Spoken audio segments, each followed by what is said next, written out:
কিনে এই যে দুইটা পাতা আছে শরীফ শরীফা ছিড়বেন ছিড়ার পরে বর্তমান সময়ে এই সমকামিতার ইস্যুটা নিয়ে বাংলাদেশে অনেক ধরনের কথাবার্তা হচ্ছে, এর পক্ষে বিপক্ষে। সম্মানিত স্যারকে আজকের মাহফিল থেকে আমি আসিফ স্যারকে স্যালুট জানাই।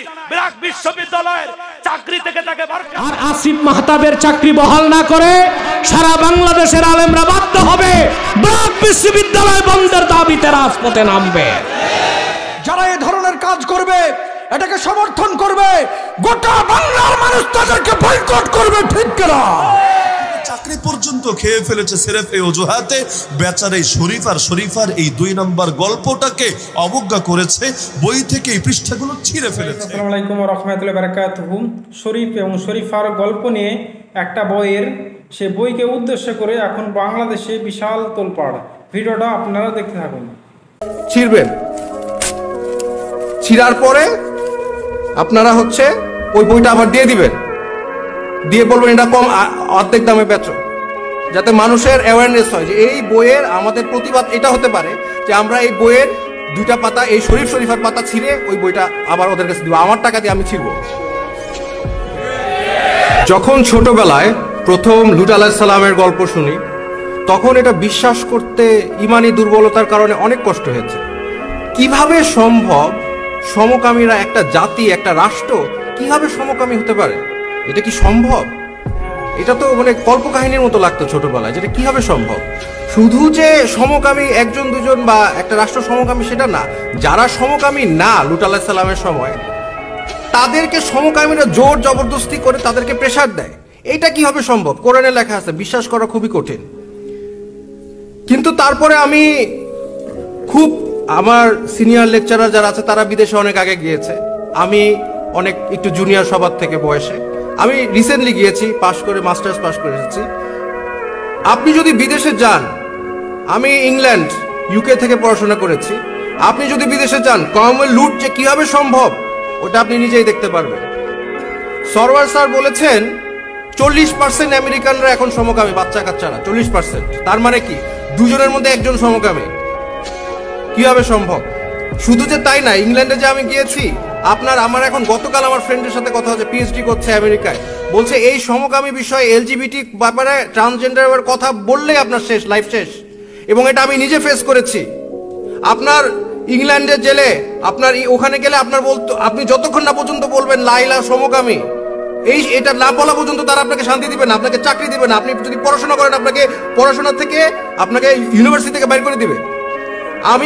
আমার বাবা জমি জমাট বিক্রি করে বিদেশে পাঠিয়েছে। এখন যাদেরকে পাঠাচ্ছে বিদেশে, আপনার ছেলেমেয়েরা যারা বিদেশে যাচ্ছে তাদের কি সমকামী বানানো হচ্ছে না? অবশ্যই। কারণ আপনি একদিন 2 দিন সহ্য করবেন, তারপরে কিন্তু আস্তে আস্তে মানুষের মানে মনোবিজ্ঞান তাই বলে যে মানুষ সবার সাথে মিলতে চায়। যখন দেখবেন আপনাকে সবাই কোথাও দোকানে গেলে আপনার সাথে কেউ কথা বলছে না, আপনার সাথে সবাই গালাগালি দিচ্ছে, আপনাকে কেউ চাকরি দিচ্ছে না, আপনাকে ইউনিভার্সিটি থেকে বাইর করে দিচ্ছে, তখন আপনি চিন্তা করবেন আচ্ছা হইলে সমস্যা কি। এবং এটা আমরা ফেস করে আসছি, যারা সিনিয়র তারা কিন্তু ফেস করে না, আমি নিজের চোখে দেখে আসছি। যতক্ষণ না পর্যন্ত লা ইলাহা সমকামী বলবেন ততক্ষণ না পর্যন্ত আপনাকে নাসরবন্দারও ছাড়বেন না, নট পসিবল। সো আমি এখন এই বিষয়ে আমরা বলি, আমার খুব কষ্ট হয়। আমি একজন শিক্ষক, আমার খুব কষ্ট হয়, কারণ আপনারা এটা সিরিয়াসলি নিচ্ছেন না। 40% আমেরিকায়, তার মানে গড়ে 2 জনের মধ্যে একজন এই ট্রান্সজেন্ডার, এই সমকামী। কিন্তু আপনারা এটা সিরিয়াসলি নিচ্ছেন না। যাকে বলি সে হেসে দেয়। এই ছেলে নিজেকে মেয়ে মনে করে, মেয়ে নিজেকে ছেলে মনে করে, কি এটা তো একটা হাসির বিষয় আসলেই। কিন্তু আপনারা যে হাসিটা দিচ্ছেন, আমরা যে হাসিটা দিচ্ছি, এই হাসিটা আমেরিকানরাও দিছে আজ থেকে 100 বছর আগে। এই হাসিটা ইংলিশরাও দিছে, ইংলিশ খ্রিস্টানরা দিছে 100 বছর আগে। কিন্তু 100 বছর পরে কি হইলো? তাদের ছেলেমেয়েরা 2 জনের মধ্যে একজন সমকামী, এবং ভবিষ্যতে জরিপ করে দেখা গেছে যে 80% হয়ে যাবে। তার মানে কিয়ামতের লুট আপনারা ডেকে নিয়ে আসছেন, অলরেডি আনছেন, এবং বাংলাদেশে এটা আসতেছে। আপনারা এখন দেখতেছেন না, কিন্তু আমি দেখতেছি। আমার কষ্ট হয়। আমার স্টুডেন্ট কিছু মানুষ আছে, হ্যাঁ, সরওয়ার স্যারের পিছনে যারা লাগছে তাদের অবজেক্টিভ হচ্ছে এগুলি বলবে, করবে, মেয়েদের মতো করবে, তারপরে বলবে আমাকে হুমকি দিছে, আমাকে আমেরিকা নিয়ে যাও, আমারে টাকা দাও, এরকম কিছু আছে। হ্যাঁ, কিন্তু এই যে আমার ছাত্রছাত্রীরা, আমার 2টা ছাত্রী এসে আমাকে বলছে যে আমি স্যার আমি খুব ভালো ছাত্রী, যেমন মেধাবী ছাত্রী তেমন ভদ্র, হ্যাঁ কথাবার্তা শালীন, তেমন সে আমার সাথে কথা বলতেছে, সম্মান দিয়ে কথা বলতেছে, কিন্তু এসে বলে স্যার আমি তো আসলে মেয়ের মতো দেখতে, কিন্তু আমি ছেলে। এটা বাস্তবতা। এই যে তাদের লাইফ ধ্বংস করলো, এটার দায়ভার কি আমাদের নাই? কিন্তু আমরা তো হেসে উড়াই দিচ্ছি বিষয়টা। সলিমুল্লাহ খান স্যার উনি একটা কথা সবসময় বলে যে শিক্ষক বাংলাদেশের মানে ইন্টেলেকচুয়াল আমাদের মতো, তারা বুদ্ধিজীবীরা হচ্ছে সেল আউট, দে আর সেল আউটস। কারণ আমরা তো কিছু বলতে পারতেছি না, চাকরির ভয়, চাকরি চলে যাবে। কারণ আপনারা আমাদের সাপোর্ট দেন না অনেক ক্ষেত্রে। আমার চাকরি চলে গেলে কি আমরা কেউ আন্দোলন করবেন? কিন্তু আমরা কিছু বলতে গেলে কিন্তু আমার চাকরি চলে যায়, কিন্তু আমার ছাত্রছাত্রীদের লাইফ ধ্বংস করে দিচ্ছে। আপনাদের কাছে এটা অবাস্তব, এটা আমি বুঝতে পারি, এটা হাস্যকর, বুঝতে পারি আপনাদের কথা, এটা অবাস্তব, কিন্তু এটা বাস্তবতাটা কিন্তু আমরা দেখতে পারতেছি। আমার ছাত্রছাত্রীরা ওপেনলি বলতেছে I am they them, I am she her, I am জেমজার। হয়ে যাচ্ছে, অলরেডি হচ্ছে।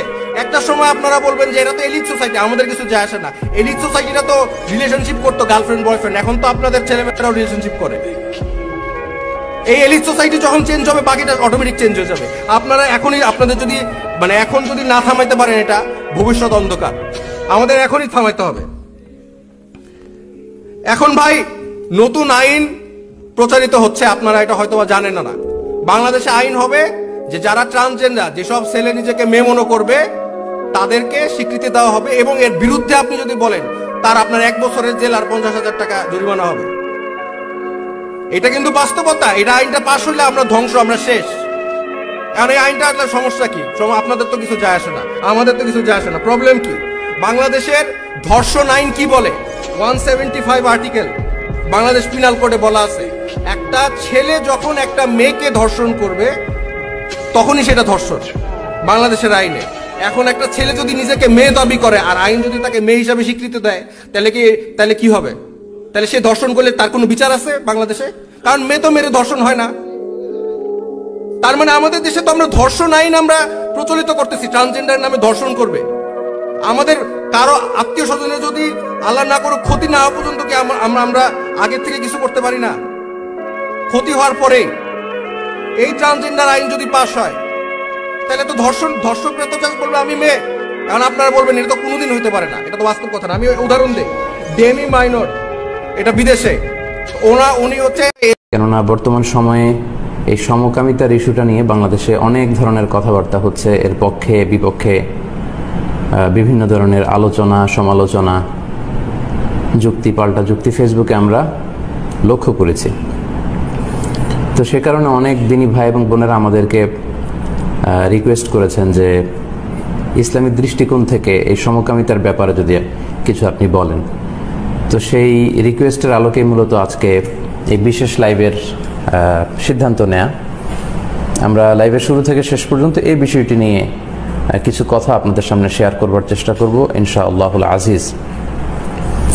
আজকের এই আলোচনাটি প্রাপ্তবয়স্ক দিনী ভাই এবং বোনদের জন্য, তাই লাইভে যদি আমার প্রিয় সোনামণিরা বা ছোট্ট ছেলেমেয়েরা, কিশোর কিশোরীরা অংশগ্রহণ করে থাকো, আমি শুরুতেই বলে রাখি যে ফ্যামিলির সবাই মিলে যদি আজকের লাইভটি উপভোগ করতে চান, সেক্ষেত্রে এটা শুধু অ্যাডাল্টস যারা আছেন, প্রাপ্তবয়স্ক যারা আছেন, তাদের জন্য এটা উপযোগী হবে। এটা এখানে যে ধরনের আলোচনা বা কন্টেন্ট নিয়ে ডিসকাস করা হবে, এটা শিশুদের জন্য উপযোগী নয়। তো আমি শুরুতেই সবাইকে অনুরোধ করে রাখব যে আজকের এই লাইভটি আপনারা শেয়ার করে দিবেন, যাতে করে অন্যান্য দিনী ভাই এবং বোনেরা যারা এখন লাইভটিতে যুক্ত হতে পারছে না, পরবর্তীতে তারা যেন যুক্ত হতে পারে। ইতিমধ্যে আমরা দেখতে পাচ্ছি প্রায় 23,000 দিনী ভাই এবং বোনেরা আজকের লাইভটিতে যুক্ত হয়েছেন। আমি শুরুতেই রিকোয়েস্ট করে রাখি, আপনারা লাইভটি শেয়ার করে দিন এখনই, যাতে করে আপনার ফেসবুক ফ্রেন্ডসরা এই লাইভের সাথে যুক্ত হতে পারে এবং আজকের আলোচনাটি থেকে উপকৃত হতে পারে। সম্মানিত সুধী, তাহলে আমরা কাল বিলম্ব না করে আলোচনাটি শুরু করি। আজকের আলোচনাতে বেসিক্যালি আমরা সমকামিতার ইতিহাস নিয়ে কথা বলবো, কিভাবে এটা শুরু হয়েছিল পৃথিবীতে, এবং সমকামীদেরকে যে আল্লাহ তাআলা ধ্বংস করেছেন এটা নিয়ে কথা বলবো। ইসলামী শরিয়ার দৃষ্টিকোণ থেকে এই সমকামিতার অবস্থান কোথায়, ইসলাম এটাকে কিভাবে দেখে, এটা নিয়ে কথা বলবো। পাশ্চাত্যে এই সমকামিতা নিয়ে লোকজন যেই ক্রাইসিস ফেস করছে এটা নিয়ে আমরা কথা বলবো, এবং সবশেষে কিছু সাজেশন আপনাদের সাথে শেয়ার করে আজকের লাইভটি আমরা শেষ করব ইনশাআল্লাহ তাআলা। শুরুতে আমরা একটু জানার চেষ্টা করি যে সমকামিতা কি। আমরা নিশ্চয়ই এই শব্দটির সাথে কম বেশি সবাই ইতিমধ্যে পরিচিত হয়েছে। সমকামিতা, যেটাকে ইংরেজিতে বলে হোমোসেক্সুয়ালিটি, আরবিতে বলা হয় আল-লিওয়াতা। সমকামিতা হচ্ছে সমলিঙ্গের প্রতি যৌন আকর্ষণ, অর্থাৎ পুরুষ সাধারণত সে নারীর প্রতি আকৃষ্ট হবে, একজন নারী তিনি পুরুষের প্রতি আকৃষ্ট হবেন, এটাই পৃথিবীর সাধারণ নিয়ম এবং প্রাকৃতিক নিয়ম আমরা জানি। কিন্তু সমকাম বা এই সমকামিতা বা হোমোসেক্সুয়ালিটি হচ্ছে একজন পুরুষ নারীর প্রতি যৌন আকর্ষণ বোধ না করে সে আরেকজন পুরুষের প্রতি এই অ্যাট্রাকশনটা সে ফিল করবে।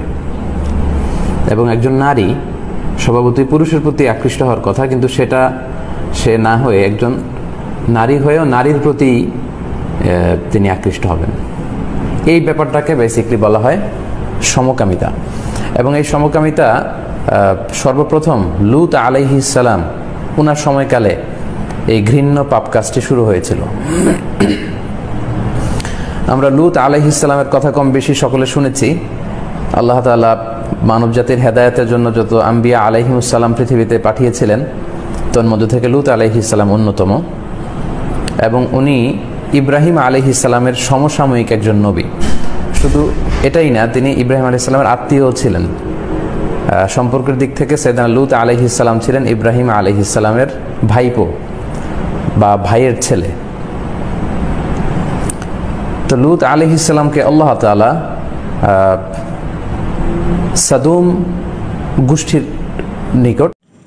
সকলের কাছে বিনীত অনুরোধ, লাইক, শেয়ার, কমেন্ট এবং সাবস্ক্রাইব করতে ভুলবেন না প্রতিনিয়ত ভিডিও পাওয়ার জন্য। আসসালামু আলাইকুম ওয়া রাহমাতুল্লাহি ওয়া বারাকাতুহু।